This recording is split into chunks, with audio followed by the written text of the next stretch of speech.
Election না থাকতো তাহলে আমি 1 সেকেন্ডে বাড়িগুলোর টাকা দিয়ে দিতাম। নির্বাচনী বিধিনিষেধ না থাকলে জলপাইগুড়িতে ঝড়ে ক্ষতিগ্রস্তদের বাড়ি বানিয়ে দেওয়া হতো। জলপাইগুড়ির এবিপিসি ময়দান থেকে বললেন মুখ্যমন্ত্রী মমতা বন্দ্যোপাধ্যায়। নির্বাচন কমিশন অনুমতি দিলে ক্ষতিগ্রস্তদের বাড়ি বানিয়ে দেওয়া হবে। বক্তব্য দিতে গিয়ে বলেন তৃণমূল সুপ্রিমো মমতা বন্দ্যোপাধ্যায়। এদিন তিনি বিজেপিকে আক্রমণ করে বলেন নরেন্দ্র মোদী গ্যারান্টি দেয়, আমরা গ্যারান্টি নিয়ে সেটা পূরণ করে দেখাই। তারপরেই আমি চলে যাই বার্নিশে। যে বার্নিশে আপনারা জানেন প্রচুর বাড়ি ক্ষতিগ্রস্ত, একটা মাথায় টিনও নেই, একটা দেয়ালও নেই, তারা সর্বস্ব হারিয়েছে। আমি সেখানে গিয়ে রিলিফ ক্যাম্পে দেখা করি, সবার সাথে কথা বলি। তারপরে আমি বার্নিশে চলে যাই, যেই এলাকায় সবটা তছনছ হয়ে গেছে, একটা ঝড়ের কেবলে একটা লাইন দিয়ে চলে গেছে, সব ঘর বাড়ি সব নষ্ট হয়ে গেছে, ক্ষেত নষ্ট হয়ে গেছে, সেটা দেখতে যাই। সেটা দেখার পরে রিলিফ ক্যাম্পে যাই, সবার সাথে কথা বলি। কথা বলে আমি ভোর 4টে নাগাদ চালসায় পৌঁছাই।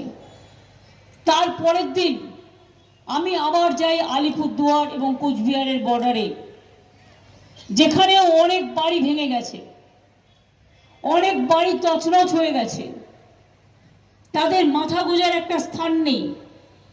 সেই জায়গাগুলো ভ্রমণ করি।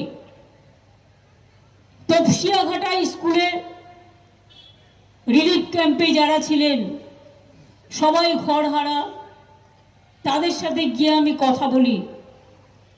কথা বলার পর যা যা করার প্রশাসন সবটাই করেছে। হয়তো একটা দুটো কোথাও বাকি থাকলে সেটা দেখে নেবে, করে নেবে, বিক্ষিপ্ত কোথাও থাকলে।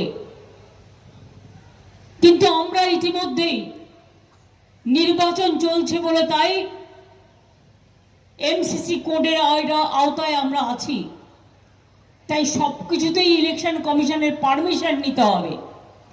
আর যদি ইলেকশন না থাকতো তাহলে আমি 1 সেকেন্ডে বাড়িগুলোর টাকা দিয়ে দিতাম। টাকা আমাদের আছে, টাকা প্রশাসন রেডিও রেখেছে, কিন্তু ইলেকশন কমিশনকে আমাদের চিঠি লিখে পারমিশন নেবার জন্য বলা হয়েছে। আমি ইলেকশন কমিশনের কাছে রিকোয়েস্ট করব, বিজেপির কথা শুনে দেরি করবেন না। মানুষগুলো আশ্রয়হীন অবস্থায় আছে, টাকাটা আছে, আপনারা পারমিশনটা শুধু দিন।